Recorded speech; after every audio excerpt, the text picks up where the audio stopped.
আন্নামনির বাসায় সকালে নাস্তা সেরে আমরা কিছুক্ষণ গল্পগুজব করছিলাম। তো এই ফাঁকে আন্নামনি আবার হঠাৎ করে উধাও হয়ে গিয়ে রান্না শুরু করে দিয়েছে। আমি গিয়ে দেখি আন্নামনি কফি বানানো শুরু করে দিয়েছে। তো এটার ভিডিও না নিলে তো চলবে না।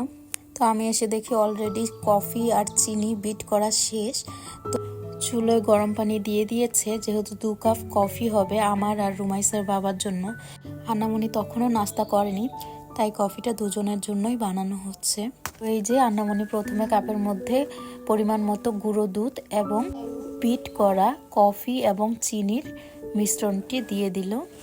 এই যে এরপর মগে গরম পানি ঢেলে দিয়ে কিছুক্ষণ মিক্স করে নিল।